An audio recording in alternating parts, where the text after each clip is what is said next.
À une époque où le fossé se creuse entre les poids lourds de l'équipement sportif et les marques mineures, ces dernières font tout pour exister dans l'ombre. Malheureusement, quand l'argent ne suit plus, l'histoire ne pèse pas grand-chose. Bienvenue sur l'amour du maillot. Après avoir parlé d'Hungaria dans le premier épisode de cette série qui met en lumière des marques françaises, on va aujourd'hui parler de Duharig. Générique.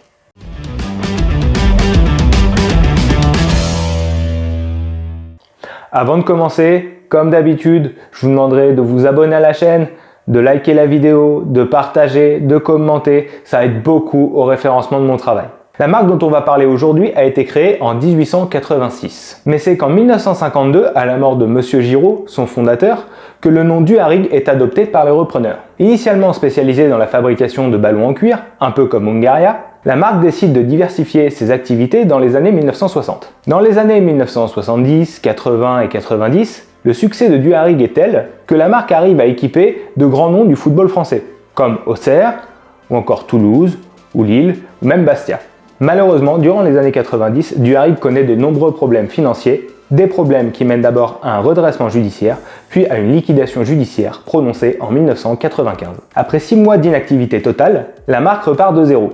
Elle reprend du poil de la bête et revient sur le devant de la scène en 2003 en fournissant les maillots de l'AS Saint-Étienne. C'est avec Duharig que les Verts retrouvent la Ligue 1 en finissant champion de Ligue 2 en 2004. C'est aussi avec un maillot Duharig que Saint-Étienne fait son retour sur les pelouses de Ligue 1 en 2004-2005. Si la marque et le club se séparent en 2005, Duharig part toutefois équiper d'autres clubs du football français, comme Istres, Troyes, Sedan ou encore le FC Lorient, qui devient un peu sa tête d'affiche.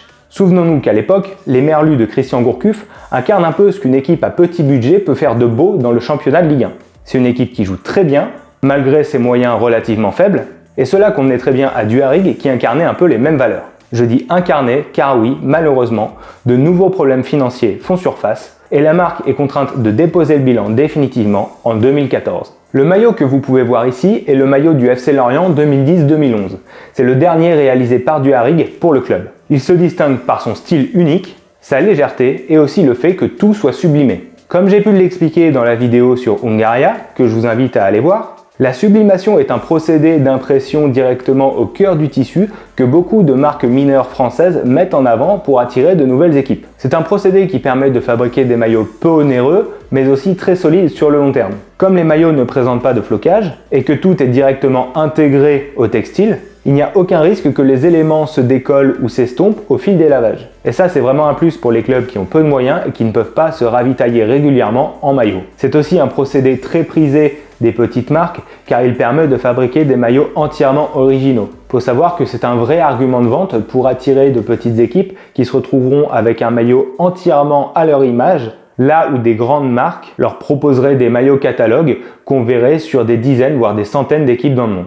Faut savoir que les maillots Duharig avaient aussi la particularité d'être fabriqués en France. Là encore, c'était un vrai plus pour la marque quand il s'agissait de démarcher de nouveaux clubs. Car forcément, c'était un synonyme à la fois de qualité mais aussi de délai de livraison réduit. Comme vous pouvez le constater en observant ce maillot, Duharig avait suivi le chemin emprunté par les grandes marques avant elle en créant sa propre technologie, la technologie DualClim. Le but de cette technologie était de fabriquer des maillots qui seraient aussi confortables par temps froid que par temps chaud. Personnellement, j'ai découvert Duharig quand j'étais petit dans les rayons ballons des supermarchés et j'ai longtemps considéré cette marque comme une marque un peu bon marché qui était bonne qu'à faire des ballons de plage coincés entre les chambres à air et les tables de jardin au rayon loisirs de chez Carrefour. C'est vraiment qu'en développant ma culture des maillots et du sport en général que j'ai découvert qu'il s'agissait bien plus que ça, que Duharig était une vraie marque avec un savoir-faire, une authenticité et un vrai passé, une marque qui valait le coup qu'on lui rende hommage dans une vidéo. En revanche, pour ce qui est des designs, je reste partagé. Certes, j'aime beaucoup ce maillot-là, pour ce qu'il incarnait sur le plan footballistique, mais aussi pour son originalité et ses couleurs chaudes. Malgré ça, les designs de Duharig ont eu cette particularité d'être toujours très audacieux, et ils étaient que rarement à mon goût. C'était toutefois une force parce que ça permettait aux petits clubs de se distinguer, comme j'ai déjà pu le dire précédemment. Toute considération esthétique mise à part, c'est vraiment dommage qu'une marque comme Duharig ait disparu, car elle avait tout ce dont les clubs mineurs ont besoin pour se démarquer, à savoir une fabrication française, des styles personnalisables et une vraie identité de proximité. Voilà, c'est tout pour cette vidéo. Dans le prochain épisode de cette série, je resterai dans cette veine et chercherai à vous faire découvrir une marque encore moins connue du grand public que Duharig. En attendant, abonnez-vous, partagez, likez et nous on se retrouve pour une prochaine. Ciao!